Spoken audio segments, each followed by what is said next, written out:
You've been in love with your own potential your entire life, and that love is quietly destroying you. You have the ideas, you have the ability. Everyone has always told you how talented you are, and yet, the project never gets finished. The temporary job has lasted 4 years. The relationship that could have been great never quite became anything, because the timing wasn't right, because it wasn't perfect enough, because you could feel something better was still possible. And somewhere, deep down, you've started to wonder if maybe the problem is you. Here's what the world gets completely wrong about this. The words people use, lazy, immature, lost, none of them touch the real thing. Because this isn't about discipline. This isn't about refusing to grow up. This is about what happens to a gifted mind when it learns that its value lives in being special, and never in becoming something. Carl Jung called it the Puer Aeternus, the eternal child. Not an insult, a psychological archetype, a pattern that lives in people who are imaginative, sensitive, intensely alive, and deeply terrified of the ordinary. The eternal child is a mind that floats beautifully in what could be, and recoils the moment things become real, concrete, imperfect. Jung didn't say destroy the eternal child, he said integrate it, because the eternal child isn't the problem. The problem is, what happens when no one teaches that child how to build something real with all of that imagination? So let's look at what this actually is, not what people call it, what it is. When you were young, someone noticed something in you. You were bright, creative. You could see things others missed. You learned things faster than the other kids. Teachers loved you. Adults in the room would look at you and use words like gifted, exceptional, extraordinary, and it felt good, the way sunlight feels when it finally lands on you after a cold room.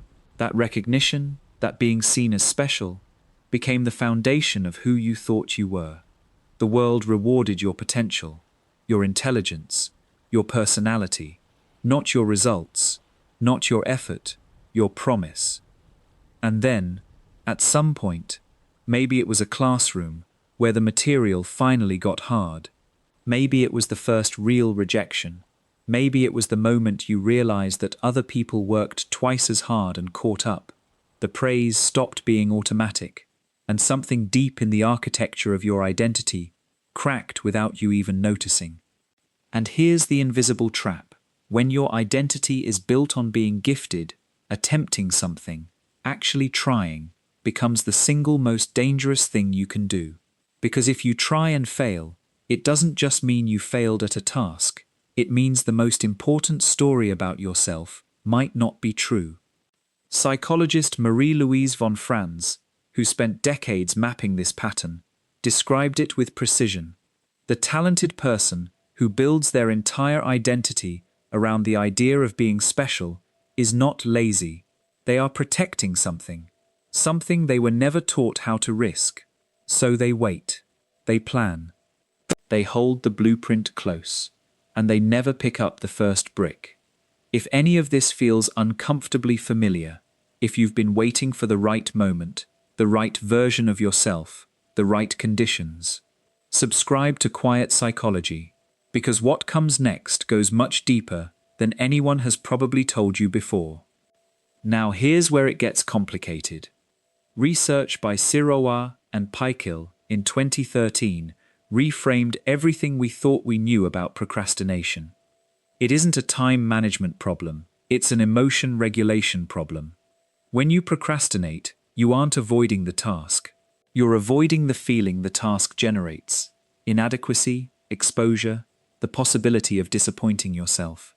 You know the feeling, the portfolio that's been sitting open on your screen for 3 hours. Not because you don't know what to put in it, but because every time you go to click send, something tightens in your chest. The online course you paid for in January, still at 0% in August.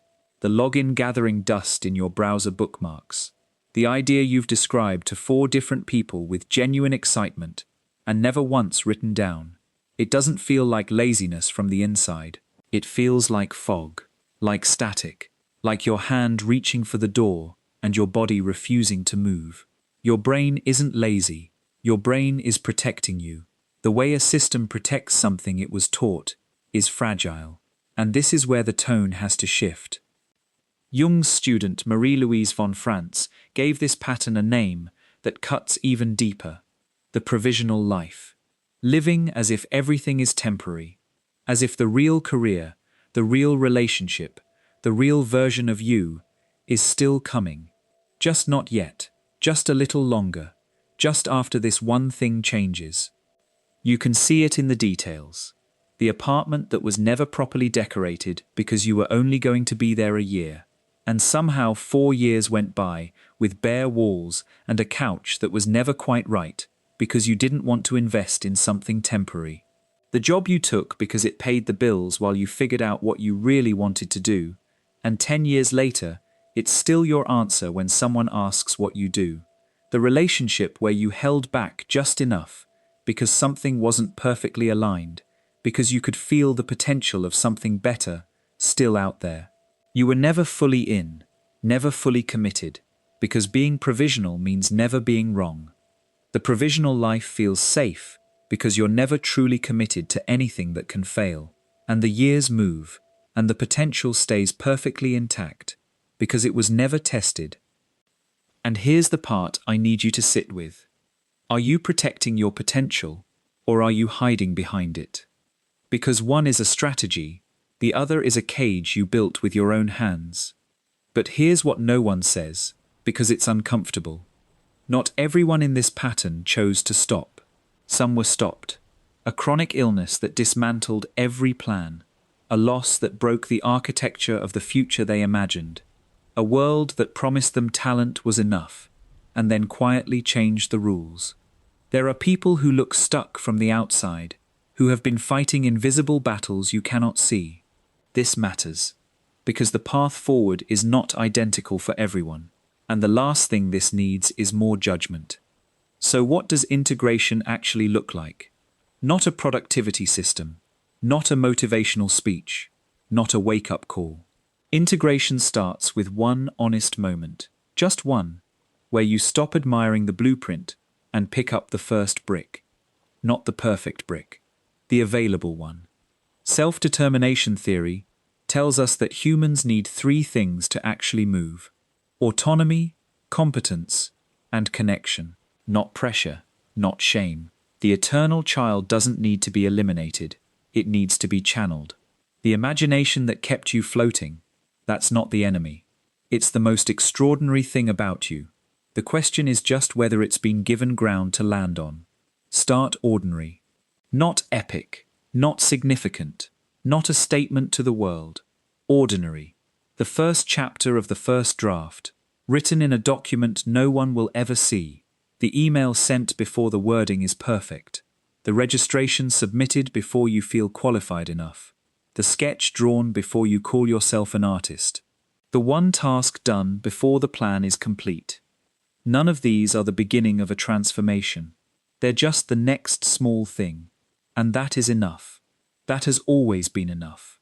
If you love someone in this pattern, don't lecture them. Don't push. Ask the one question no one ever asked the gifted child. What are you afraid will happen if you actually try? That question, gentle and honest, can unlock something years of pressure never could. And if you are that person, you don't need another wake-up call. You need one honest moment. Just one. Growing up doesn't mean killing the child. It means giving the child soil. A seed that stays in someone's pocket, no matter how perfect, no matter how full of possibility, never becomes what it was meant to be. It doesn't rot from neglect. It stays intact, preserved, unchanged, and completely unable to become anything other than what it already is. Your potential was never the problem. The world that taught you your value lived in the promise of what you could become. That was the problem. Because promises don't need to be kept. Potential doesn't need to be tested. And a life built on almost can feel very full until the day it suddenly feels very empty. You are not broken. You are a seed that has been kept too safe for too long. And the soil has been waiting.